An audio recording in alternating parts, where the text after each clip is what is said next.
What's up, everybody? Pete from the basement here in the Storm King's Comics booth at NYCC 2018. Comfortably tucked away on the couch with David Schow. Brother, thanks for coming on the program. You're welcome, man. So you are not only the author of the Crow movie, but now you have also started up John Carpenter's Tales of Science Fiction Standoff. That is correct. This is the newest book from the title, which we've reviewed for you guys. We did Vault and we did Vortex, thank you. So now Standoff is the newest one. It's a 5-issue miniseries about a prison break on top of an alien invasion. Correct. How'd you come up with this one? It's just an idea that has suggested itself out of the blue. It's like, what if you had a big bang in a prison in the middle of the night, and it turned out not to be a breakout, but something not blowing out, but something blowing in. Mm-hmm. That turns out to be a malignant sort of alien invasion kind of thing that will take over your prisoners' bodies, infect you with a sting, and use you as a chrysalis, and cause you to peel your skin off, whereupon you become a blue alien. Yeah, that was like a really interesting, like I see these bugs flying around with these, they look like giant mosquitoes with a really nasty little barb in the front. So they stung it. I'm like, oh, okay, it's going to be like some kind of crazy disease type of thing. Because I'll tell you what, I knew it was an alien invasion. They said it was like a manure bomb. And that's what all the federal agents on the scene thought. We're kind of giving it away on the cover a little bit. Well, a little bit. Yeah. But that's okay. I mean, It's not a spoiler, folks. It's not a spoiler.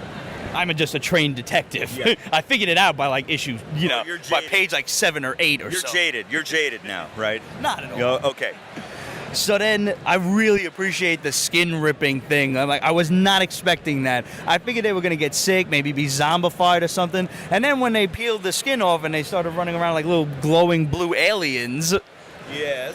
Please. Let's talk about the little blue aliens for a second. I don't know if you've gotten deep enough into the book to get to the scene where the blue aliens begin putting on the skins of the dead guards. That was one of the last panels that I saw. I caught up completely last night where they're ripping at first I thought it was just their clothes that they were taking, like to be in disguise, but no, they're ripping the skin off of the people to wear again. Like they ripped their skin off, as you said, like from the chrysalis state, and now they're putting skin back on in a disguise. And they are learning how to use human earth shotguns.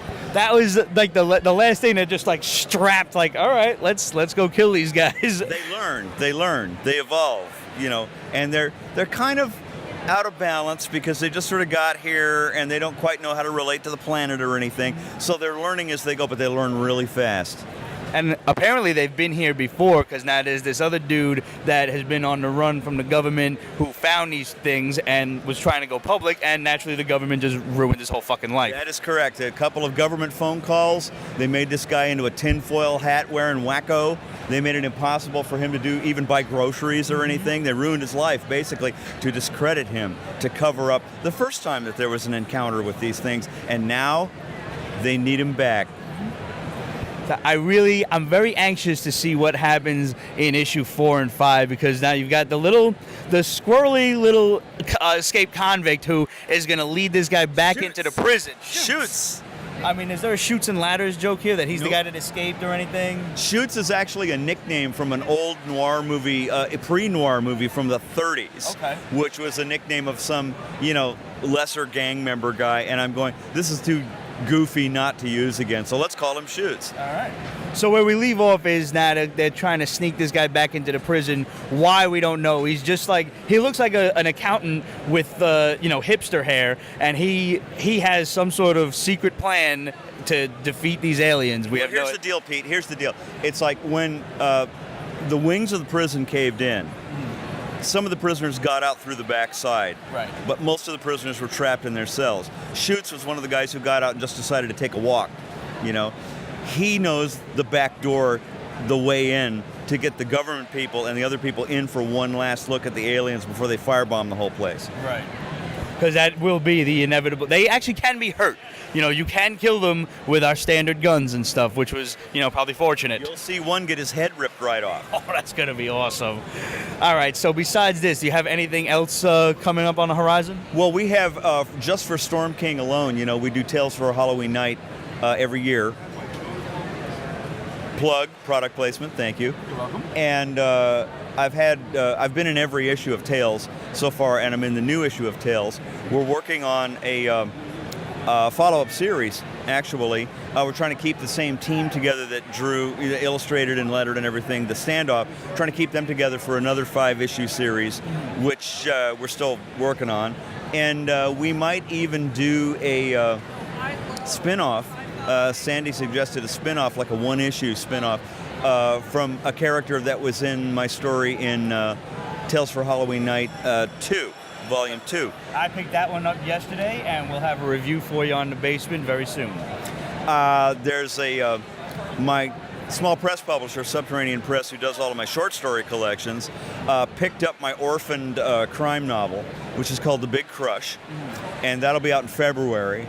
And I'm working on various TV things right now, which they'll hit me if I talk about at this point. Understandable. But you and I will be sitting here a couple of months from now talking about it, so it won't be, That's going to be the cat will be out of the bag. Cat will be out of the bag then.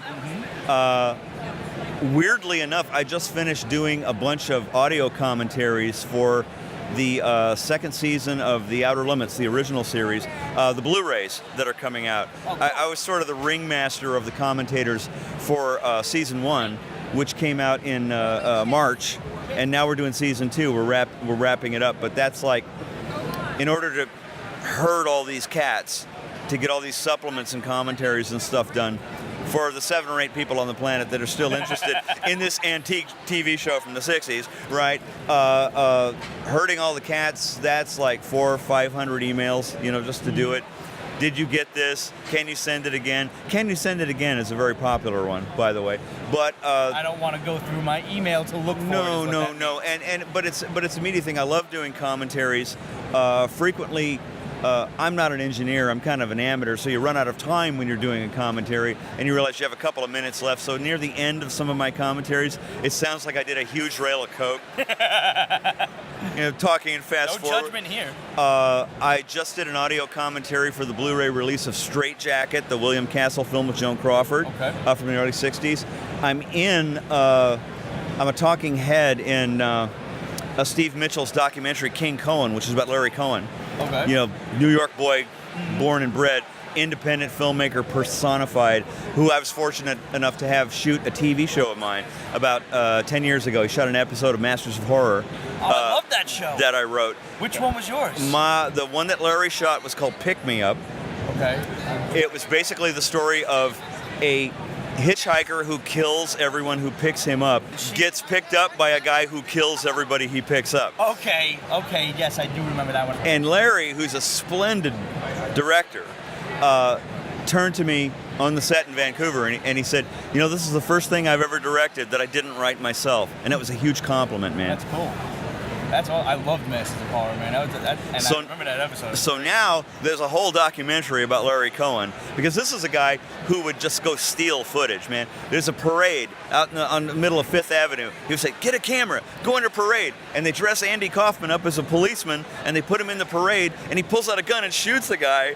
They don't have permission to do any of this stuff, and that's the soul of Larry's filmmaking. Well, there's a whole 2-hour documentary about him now. It's called King Cohen, and it just came out on Blu-ray. All right, so we're going to have to go look for that one. I think you'd like it. I think you'd like it a bunch. Now, one last question. Speaking of Blu-rays, DVDs, movies, and stuff, we briefly spoke yesterday about The Crow and your idea for what would have worked for a sequel. Could you just possibly share that with us? Once upon a time, there was this movie called The Crow. And due to contracts and various other obligations, they had to have a meeting with me, whether they wanted to or not. They had to have a meeting with me for when they came up with the idea for a sequel. And I said, look, man, and I still believe this to this day. If you want to do a sequel to The Crow, there's only one way to do it.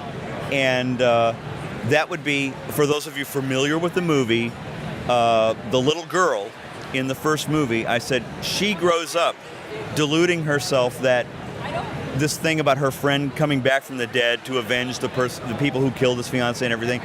She convinces herself that she just made it all up. That she had a invisible friend. She was so sad her friend got killed. She just made it all up. She grows up.